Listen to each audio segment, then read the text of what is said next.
Hercules and the Centaur Nessus, created in 1599 by Giambologna, a marble group that stands in the Loggia dei Lanzi, Florence's great open-air museum of sculpture.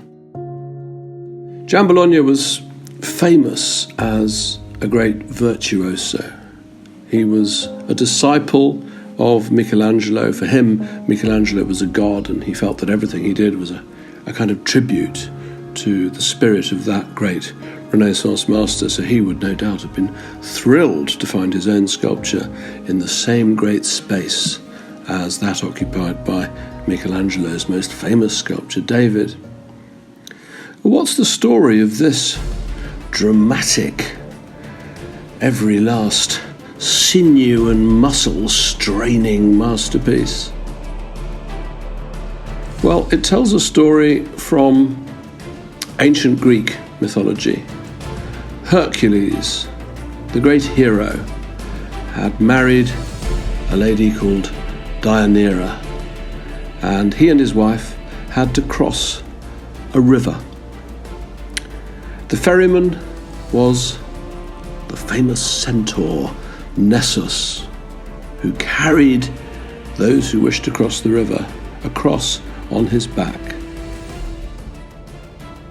And while ferrying Deianeira across, Nessus was, as centaurs often are, overcome by sexual desire, and he attempted to rape her. I'm not sure how you rape someone while crossing a river, but the legend doesn't tell us the details.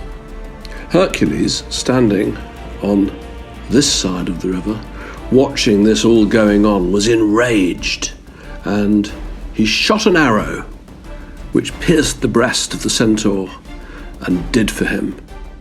Deianeira got away, but the couple struggled to the far shore, and as Nessus was dying, he gave Deianeira the arrow that he pulled out of his own breast and told her that if in the future she ever wanted to win Hercules' love back, or get him to come to her bed and be in love with her, the blood on the tip of the arrow would serve as a love potion.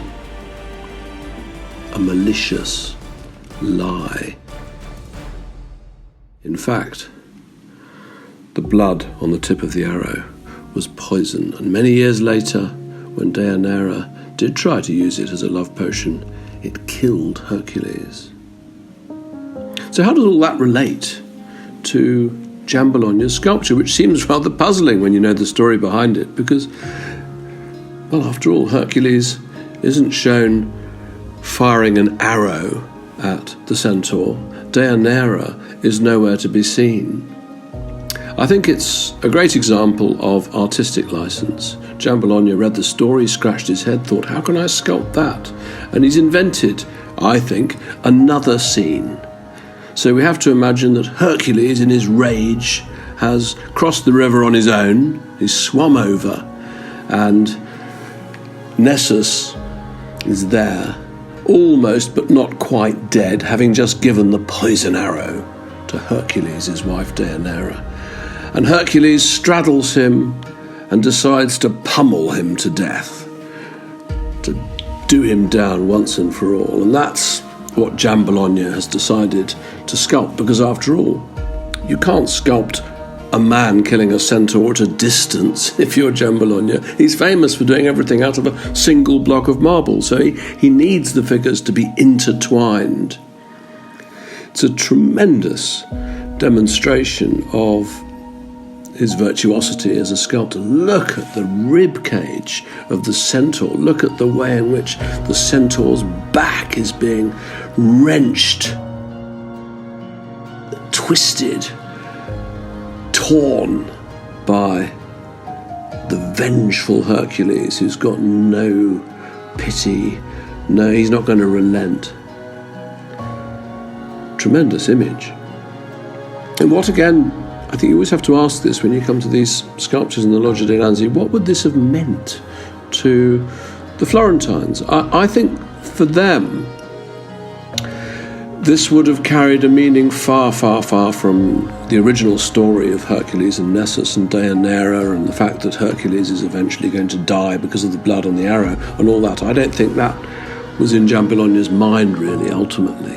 I think what he's created is an image of a hero slaying someone who's almost an animal, but definitely a barbarian and a savage. And I think if you're Florentine, you think, yes, this is what we, the great Florentines, have done to all our ignoble enemies, those barbarian Pisans, those barbarian Volterrans, those horrible thugs from Siena.